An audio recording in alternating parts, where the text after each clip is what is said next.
Thank you for joining us for another episode of Real Estate Uncovered. Today's episode is a little bit different as we wanted to share with you the top 10 defects found during a typical home inspection process. But to get started, we're going to introduce ourselves. So my name is April Jorgensen, and I'm the growth supervisor for the Real Estate Inspection Company. And this is?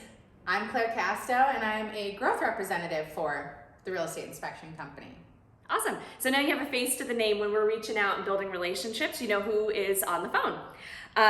So to get started, let's go ahead and dive in. We're going to start with the 10th most popular defect found during the home inspection process, which is older furnaces, ACs, and water heaters. So Claire, why don't you tell us a little bit about that defect? Yeah, so older furnaces have several problems. Due to the climate, the moderate climate here in San Diego, we often see original furnaces in older homes. Crazy. They may still be functional, but these older units are really inefficient and noisy. They're a fire hazard. They lack many of the safety features that the newer furnaces have installed. So older furnaces use much more gas because they still have a pilot light instead of an electronic ignition. So furnaces are expected to last around 20 years. 20 years, that sounds about right. Yeah, thank you. So perfect. So we're going to go into defect number 9. And this is a popular one that shows up on seller concessions, buyer's concessions as well. So the 9th defect on our list is going to be roof maintenance, cracked tiles, and caulking at vents. So especially with the new 8038 home fire hardening law, the roofing material is a much bigger issue, especially with roof maintenance.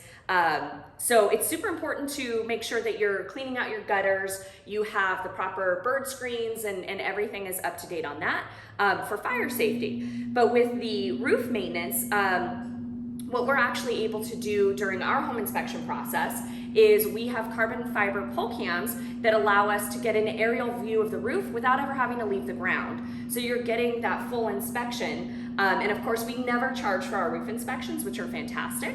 And this is where we're going to be checking for cracked tiles, improper caulking at the roof vents, and even issues that could lead to leaks. So during rainy season, that's where we start seeing some of those issues as well. So Claire, why don't you tell us what defect number 8 is? Yeah, absolutely. Can I say something about that? I know a lot of agents ask about how we do our roof inspections because those clay tile roofs are fragile. Yes. They don't want us walking up on there. Exactly. So, yeah, no, that's a great point. So rolling into defect number 8, miswired or damaged outlets, lighting fixtures, and bad electrical panels. Yes. So these specific defects tend to lead to fire safety issues and should be addressed by an electrician when called out during your home inspection.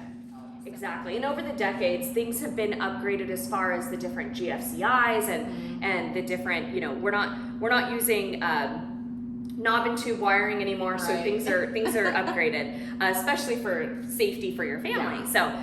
So excellent. So let's dive into defect number 7, and this one is failed windows.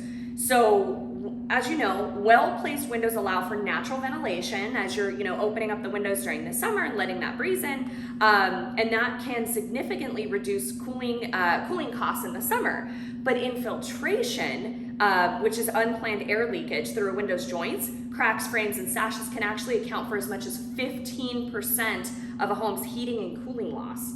That's a lot of money just being poured out through your window, basically. Just throw the money out the window, right? Especially here, it gets so hot. Exactly. Like, no thank you. I'm not losing 15% and paying double. Exactly. And we're up in Ramona, so we're up in the mountains. We have a lot hotter summers than, a lot of those properties that are down by the coast. True. Where a lot of them don't even have AC units when they rely on the windows to properly function. Right. And so different types of windows can actually allow more infiltration. For example, a horizontal sliding window may not be as airtight as a window with a swinging sash. In addition, the overall quality of the window can actually affect infiltration. So something that gets called out, in fact, in my property when I purchased my home, I have a few failed windows that are fogged windows. So it's just as simple as just, the double pane, just separating and having a professional come in and basically replace the glass. You don't have to replace the entire frame, just that second piece of glass. So it doesn't have to be a super big deal. No, and sometimes it's just the caulking in there, making sure that it's properly sealed too. Exactly, yeah. Exactly. Claire, why don't you tell us about defect number 6? This is also a good one. I think all mine are good ones, but so plumbing issues. Plumbing issues are huge. So ever since the first indoor plumbing systems were installed, think about that. Outhouses? Yeah. Homeowners have had to deal with leaks, obviously. So early drain lines were made from metal, often by blacksmiths. Know your local blacksmith? Out of lead, steel, or brass. So little was known about hydraulics, venting, or drainage, but indoor plumbing was seen as such an advancement, in sanitation that people put up with the poor functionality. Right. Because it was they just wanted it. Right. They were going to put up with it. They just wanted it. Don't make me have to go out in the rain just to go to the bathroom. I'm from Minnesota, so you can imagine they're like, I don't even care. I just want to go outside. So fresh water delivery systems were next. Right. And then after all, we needed some way to bring fresh water into the house to wash away the waste and bathe. Right. So this introduction of a constant source of water has been the frustration of countless homeowners ever since. So pressurized systems often fail, causing major property damage. Believe it or not, water can be very corrosive. Yes. So this is especially true in Southern California. Most of our water comes from far away, either Colorado River or Sierra Nevada mountains, via hundreds of miles of aqueducts that are very similar to the aqueducts of ancient Rome. That's really interesting. Yeah. It slowly eats away at our pipes until, with the help of the pressure, a leak develops. Yes. So if you don't take care of the plumbing systems in your house, you will pay a very high price. And I think most, if not every good agent knows that. So home inspections often identify those plumbing systems and fixtures that are on the brink of failure. Yeah. And I think something you mentioned earlier too that I think a lot of people don't know how to address or don't realize is an issue is the water pressure. Yeah. And San Diego has a really, really high water pressure naturally. And so, especially up here in Ramona. So there's a little sweet spot between 60 and 80 PSI is where it should be sitting. So if you notice that your landscaping is having a lot of spray and kind of a misting effect, it's because of high water pressure, and that could actually cause landscaping, fittings to leak and things like that, which is going to cost you a lot of money. And you've already spent money building out your landscaping, so you don't want all that water to just go to waste. So definitely make sure that you have a pressure gauge installed on your system and you're monitoring that water pressure. And then of course, when we do our home inspections, our team goes out and they do check that as well as part of the system. Yeah, they'll check it like on your hoses too, like your outdoor water hose. It's super important. Right. Yeah, you don't want to flood in your house. Okay, cool. Thank you. So defect number 5, I think goes along with that. It's just a little bit more in depth. Yeah. So that's going to talk about more of the plumbing leaks, bad valves, and fixtures. So a very popular defect. This is one of my. It's the silliest thing because it's super inexpensive to repair, but it can cause the most damage in your home if it's not addressed properly. So it can.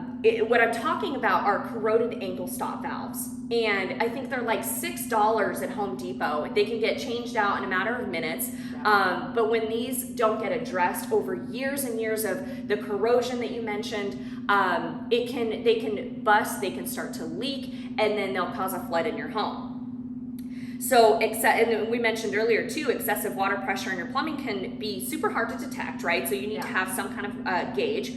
And that's also very likely to cause damage because if you have a corroded ankle stop valve and you've backed that up with super high water pressure, it's just bound to bust and flood your house. So that's kind of how that works. And so most fixtures in a house are built to withstand a maximum pressure of about 80 PSI. So that's that number, that's the end of that, the high end of that number. But the street pressure in many neighborhoods in San Diego actually go up to 120 PSI, which is massive.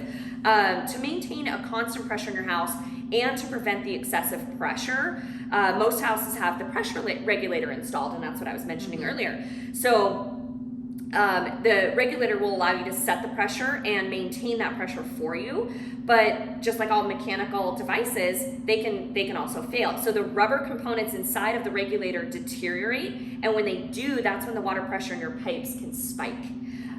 When buying a home, It's super critical to have your home inspector check the water pressure, and you can also check it on your own. There's a lot of YouTube videos out there that can kind of help you monitor that and to avoid that really costly issue. Love it. Why don't you go ahead and share defect number 4? So defect number 4 is no GFCI protection. I want to share a funny thing because we're painting our house, right? Yeah. And so we're taking off all of the outlet covers and all that, and literally there are labels that say GFCI outlet, like made from a label maker on these, and they're not. They're not. They're How not. funny. I'm like, they fooled you. Peeling off these labels. I'm like, what were they thinking? Yeah. But anyway, so GFCI receptacles were required in houses starting in 1971. So everything back to that point. Originally, they were only required at the exterior of the house by swimming pool equipment, and over the years, they've been required in more locations such as garage, bathrooms, kitchens, things of that nature. So in an older home, there may be no requirement for GFCIs to be installed. The seller's not required to upgrade their receptacles unless the electrical system has been modified. So if the kitchen in a 1950s house has been remodeled and receptacles have been added or moved, they must be upgraded to GFCI receptacles if they are within 6 feet of a plumbing fixture. That makes sense. Yeah. And for those of you that don't know, a GFCI is a ground fault circuit interrupter, and it's a safety. It trips when there's a safety. It's supposed to save you so you don't get shocked. So that's where that becomes a safety hazard. It's there for a reason. When our inspectors call it out, they're not being picky. It's there for a safety reason. So right, and they're not hard to upgrade either. So it applies to bathrooms too. Mm-hmm. So when your home inspector suggests upgrading certain receptacles to GFCI receptacles, please know that he has your safety. Exactly. Like we're not, like you said, we're not trying to be picky. Yeah. And it's not going to make or break a deal. Yeah. We're just pointing it out so that your buyer or your seller is just more informed about what those items of safety should be in the home. So, and back, in older homes, 50s homes and even earlier, what a lot of younger buyers don't understand when they're going into the property is that a lot of those older homes, they only had 1 or 2 outlets in the entire kitchen. And so everything was plugged in, it was overheating, there was a lot of fire issues with overheating those wires, and there was no safety involved when they were installing those at the time. It wasn't required. So with a lot of those older homes, when new young buyers are moving in, that's a really frustrating part of it if they're not aware of it during the inspection, that, hey, maybe there's only 1 outlet in this entire bedroom, but I've got to charge my iPad, my iPhone, my every device you can imagine. Yeah. And so they're going, when you're buying an older home, just set that expectation for your buyers that, hey, there may need to be some upgrades in the electrical. Yeah. Absolutely. And the electrical panel, it's Yep. only rated to take so much. So Exactly. just being aware of that. And the seller may not have to upgrade the receptacles, but you should do it. Yeah. Just for your safety, for your family's safety, everything. Exactly. Okay, so we're already at defect number 3. Wow. I know. This one is moisture issues and water intrusion. So this one's a little fun. So our inspectors, honestly, have always prioritized locating and identifying areas of concern, and most importantly, finding moisture in the houses that we inspect. We have all of the high-tech tools and equipment that are going to help us identify that, including our thermal imaging cameras, where we're inspecting the roof as well, to see if there's any active leaks. So, and we also use electronic moisture meters, and that's where we're detecting the moisture levels in these, surfaces or the flooring. So the most common moisture problems actually come from excessive irrigation, like I mentioned earlier, plumbing leaks and roof leaks. So it's pretty common. We actually have found a significant moisture problem from ponds against the house. So you mentioned something earlier, which is grading, bad grading. So that's something else that we're identifying as well is, when it does rain, cats and dogs, where's all of this water going? Is it being poured back into the house?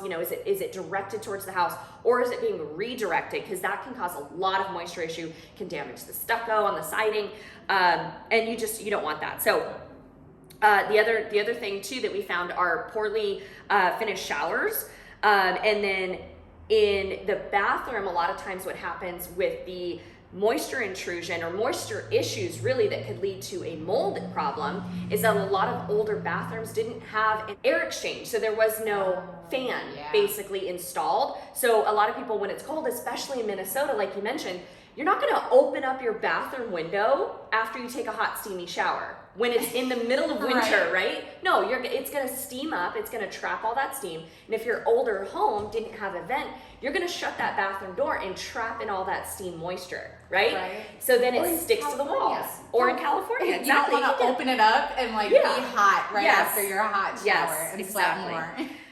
So with our company, what we do is we offer a free visual mold assessment on every single inspection that we perform, right? And that's what I mentioned was we're checking to see if there are any AOCs or areas of concern. That one, is there a current mold issue where I can visibly see that mold, or are there conditions conducive to mold growth? It may not be there yet, but with a plumbing leak or a moisture intrusion on the roof, is this a condition or environment that's going to feed into a mold issue in the future if it's not taken care of now?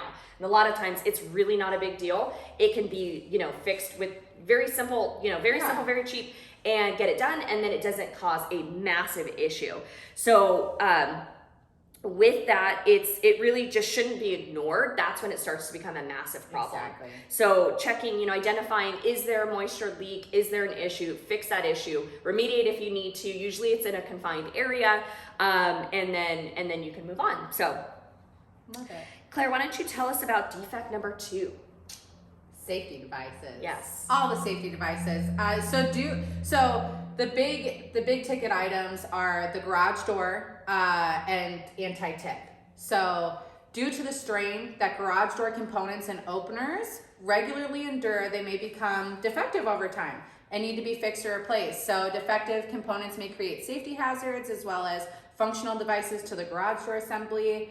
People don't realize that the garage doors are typically among the heaviest moving objects in the home and are held under high tension.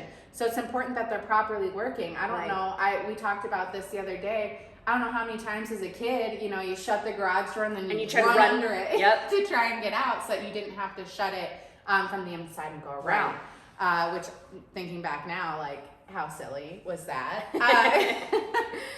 Yeah, so there's a safety mechanism involved with the garage door, right? Back in the day with older homes, there was no mechanical device to lift your garage door. You had to get up and physically lift the garage door. That's a lot of weight, right? So now with the new safety features in place, it's to allow where if there was an obstruction, it's gonna hit that obstruction and reverse, basically. That's gonna, prevent any, maybe crushing children or crushing pets. You don't want that to happen. So that's why that's in place for sure. And something else that you mentioned that we always find, it's super cheap, it comes with your appliances, are anti-tip brackets. They take minutes to install, but what happens that people don't realize is that when you have a toddler running around and you're cleaning the oven or you're in the kitchen messing around, any pressure on an open oven door is enough. Just a small amount of pressure is enough for that to collapse to the floor, and the appliance will crush on top of them. So the anti-tip bracket is to be in place to avoid that safety hazard, and to eliminate that. So they come installed. Check the heat drawer at the bottom. It could be there. It could be attached to the back of the unit. But definitely take a minute, install the anti-tip brackets, and just avoid that altogether. And then the other thing that I would say as far as safety devices go are the damper clamps in your chimney. And just making sure that they're properly installed, they're functioning properly, because you don't want any of that carbon monoxide to come back into the home while you're trying to enjoy a nice fire. So awesome. All right, well, so for that, if you're wondering how to check for anti-tip, we do have a series on our YouTube that lets you know how to check for those things. Philippe goes over it, and he actually shows you on the video where they could possibly be. So check out our YouTube, SD Inspect. Yeah, we do. Claire has a great point. We do have a great series, maintenance minute series as well. So, he shows you how to easily change out your screens, easily, address some of those issues. The furnace filters, which a lot of people neglect or don't think about. So we just experienced the daylight savings time. So it's always a good reminder when daylight savings time happens, change out the batteries in your smoke detector and also change out your furnace filters, which leads me into defect number 1, which is the most popular defect found during a home inspection. And this is super, super important, is the missed or aged smoke or CO detectors. These are super, super important, and there's a lot of requirements now on where they need to be placed. So going into this, so if you're purchasing or even selling a home, they are required, every home is required to have smoke alarms in each sleeping room and on each level in the common area. So if construction or renovations are taking place in the home, the smoke alarms must also be interconnected.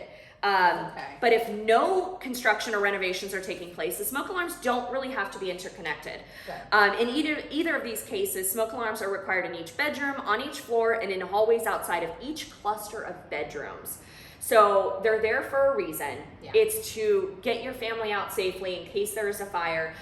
When I was a child, our CO detector actually went off because in Idaho, in this very, very old home that my grandmother had purchased, there wasn't proper ventilation from the range hood. It didn't. It didn't go anywhere. It came back into the home. Right. And what ended up happening was the CO detector that she had installed, it was a combo. And it started to alert us, CO detected, and it was like, what's going on? And so actually the fire department came, the police came just to make sure that we were all okay. We didn't get CO poisoning and everything. So it's really important. It's really important that those are installed. It's important that you change the batteries. Most units are gonna last about 10 years. So once you get into a home, just go in, double check everything, test all the units, make sure the batteries are up to date, and just make sure they're working, just for peace of mind. And our inspectors test them every time. They do. Which is great because you need to know going into your house if that's something that you should do, before you even move in. Exactly. Just change the batteries real quick. It's an inexpensive fix. Even if you have battery operated, you can go to Home Depot and buy them and replace them. It's an easy fix. Very simple. That could potentially save your life. Exactly. So that wraps it up for our list of top 10 defects found during a typical home inspection. Now, of course, there's going to be more. There's going to be, everybody's going to have a different opinion on that. Those are the items that we typically find or we comment on a regular basis. And really keep in mind, so Claire and I are here as a resource for you as a homeowner, as a seller, as a buyer that's gonna go into a new home, because you really want to be representing your clients. If you're representing any of those, you want to be able to make sure that you're setting proper expectations, and you know what to look for as well during your agent inspection. So if you, like we mentioned, if you want to learn more about what we discussed today, our website at sdinspect.com has a ton of great resources. We have a lot of blog articles. Our YouTube channel and our Vimeo channel has a lot of really good video content as well. So go, poke around, see if there's anything else that you can learn. And then, of course, if you ever need to book a residential inspection, commercial, home fire hardening inspections, which we're now offering, and that's going to help you identify any issues or of non-compliance with the new CAL FIRE regulations. It'll help you correct those issues, get the trees removed, get the brush cleared out, things like that. So by the time CAL FIRE comes in, your house is in compliance, and you're not having to have that. Deal with that after the close of the transaction. Right. You can actually deal with that with the sellers before the close. So we're always here. You can always book online, or you can call our scheduling team at 800-232-5180. We have an awesome team of schedulers that can get you scheduled. We have great availability. We have a super large team of home inspectors. We also have sewer scope inspectors who are highly trained as well. And what areas do we cover, Claire? I was hoping were you waiting to ask her what. I was like, is she gonna say? So we cover all of Orange County, all of Riverside County, and all of San Diego County. So basically, if you can listen to this podcast and it's shown up as a suggestion, we can probably serve your area. Yes. And do us a favor too with that. You know, if you liked what you heard today, share this episode with a friend. Like the podcast, subscribe to it, and please leave us a review. It really helps more people get educated and get that information out there. Absolutely. And then, of course, if you know anybody that would like to be a guest on our show, we're always looking to bring in, really highly elevated affiliates and real estate professionals that have some great value to share. So thank you for joining us today, and great job. This is a great episode. Yeah. So if you have any Love questions, reach out to us. Claire and I are always available. But thank you so much. Bye.